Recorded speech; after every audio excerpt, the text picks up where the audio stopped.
Hey folks, this is Vint with Dad's Gaming Addiction, and today we're going to quickly check out Welcome to ParadiZe. This is a game that you can find on Steam for about 30 bucks. Now you can pre-order it for 15% off. The game is due to release on February 29th, 2024. This particular video that you're seeing here has been recorded about 5 or 6 days prior, so the build should be reflective of the finished product, but there might be a last-minute patch or two that might address some things. One thing I didn't like, just right out of the gate, not all of the keys are rebindable. Like, in order to get to your inventory, you have to hit I. I wanted to rebind it to Q, but there was nothing for the inventory inside the keybind menu. It's just weird. Like, not all of the keys are represented in that menu. Hopefully that's something that they patch in last minute and take care of. There's also multiplayer in this game, so you can play with other people. There's both a private and public setting, so if you just want to play, privately with a couple of friends, you could totally do that. Idly and I played co-op for a good while, and for the most part, we had a pretty fun time with it. And joining was pretty seamless. She was able to join during the game, no problem, which is great. Now, this game is a very silly take on zombie survival. It's kind of similar to How to Survive, I believe, is the name of the game, although I could be mistaken about that. It's been a while since I've played it. But you're going to come across all sorts of weird and crazy characters, and apologies for any sort of lag. This OBS in this game just did not get along at all. I'm not sure why, but I'm not very technical. But yeah, you're going to come across all sorts of weird characters, so it's got that Borderlands theme about it, where it's post-apocalyptic, weird characters, different biomes, different enemies, that kind of thing. But your primary foe in this game are just zombie hordes everywhere. As far as like the co-op is concerned, Idly, my fiance, had a great time with this, from what I can tell. I'm just going to read off her comments almost verbatim so you can get a handle on what she thought. She said the controls take some getting used to, and combat is a little clunky. I agree with that because you swing your weapon in the direction that your cursor is pointed, and sometimes it was like awkward trying to find my cursor. I actually had to go into the options menu and increase the size of my cursor so I knew where it was at all times. So that's a thing.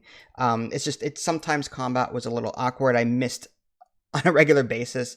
Also, she said you can't rotate the map, which sucks, which I can attest to. You can ride zombies like a horse in this game with a saddle thing. You can equip your zombie companion with different things, and one of which is a saddle, so you can ride the zombie around, which is crazy, but attacking from it, she says, is atrocious. She likes the idea of having a zombie companion. She says it's cute and enjoyable. The graphics are good. The voiceovers are really great. The co-op, she says, was very seamless, no lag spikes. And she was going on about, it's unfortunate that if you join someone else's world, you're pretty much just helping them out at that point. Like, all of the quest progress and all the things that you do in this game, at least when you join someone else's session, none of that saves back onto your own playthrough. If she played for like 1 to 2 hours and then went back to her own playthrough, and she was back at the beginning of the game again. So she had kind of repeat all the stuff that she had done. So it's kind of like State of Decay in the sense that, if you do help someone else out, you're helping them out on their own world only. You get to keep the skills that you've earned, like your experience points and the skill points you've assigned. You get to keep your loot, that kind of thing, but you don't make any progression toward the actual quests. So there's that. But all in all, she seemed to, have a fairly good time with it. I myself enjoyed the experience as well. I didn't see like any difficulty spikes with, compared to 1 player, 2 players. It seemed to be the same difficulty all the way around. So there is some base building in this game. It seems to be fairly light for right now, although I have only played for about 2 to 3 hours. You'll be able to put down a basic shelter, and then you'll be able to put down like a weapons workshop or different things like that, so you can craft new kinds of weapons. There is something called a pylon that you can put down. Like what's weird is you've got trees all over the place in this game, but there's one particular spot that has wood in it.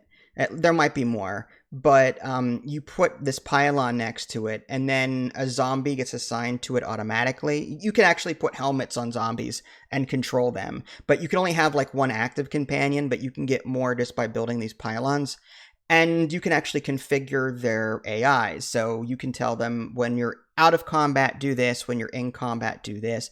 You can assign them different weapons and different like utility things. Like you can become a tank with a target sign, or you can have a saddle and let the player ride the zombie around, that kind of thing. You can even change the uniform color, which is kind of cool. So yeah, you can customize your zombots, as they're called, to a limited degree.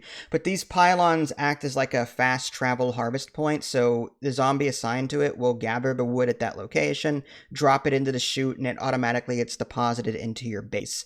Again, the base isn't that large for right now. There's like 4 buildings in my current base. A weapons workshop, for example, that allows you to, I don't know, you'll start with like a basic bat that you loot, and then, you'll be able to craft like an upgraded bat, or like a common bow. Then you can upgrade that bow to something better. But keep in mind, a lot of these weapons, most of them in fact, are like level required. So like you cannot use this upgraded bat that you just crafted until you hit like level 16. There are boomerangs. There's even ranged weapons, like there's air pistols, air rifles, and again, upgraded versions of those. There are bows and crossbows. Each have their own stats in the way they handle. You can have up to 2 weapons equipped at once, and then you can use, I think it's either the mouse wheel or I think it's the mouse wheel. That lets you swap between them seamlessly, which is pretty good. You can also scrap all of your junk by holding in the A button, and that just takes all of the duplicate items that you have and just scraps them. So all the bats that you pick up have the same stats. All of the crossbows have the same stats. So because they're all duplicates, the game will just automatically scrap them with that A button feature. And then you get resources, and the resources are used to craft more things: arrows, rope, planks, various ammo, that kind of thing. There's even various like armor pieces that you can equip to your character. So yeah, that was pretty fun. There's also a talent/skill tree in this game. There are 3 trees. There's a hacking tree, which sort of just, it allows you to buff your zombie companion based on what I've seen. Increase its damage, increase its health. There's a combat tree, which focuses more on your own personal combat abilities.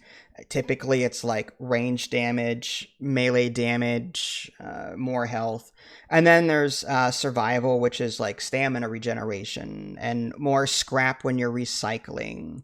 Different things like that. Now, I've only played for about 2 hours, but it's pretty self-explanatory, these skill trees. You start from the bottom and you work your way up to the top. I like skill trees because it gives me something to shoot for.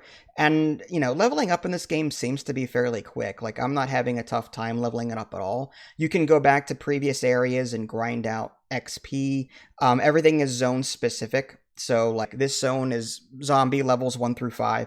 This zone is level zombies 5 through 10, and so on. So, it's like World of Warcraft and other MMOs where, the areas are separated by zone difficulty, which is cool. Fast travel exists in the game. There are various, like, these interactable chutes. They serve as fast travel points, so you can just easily, just go from one location to another, which is good. I like that.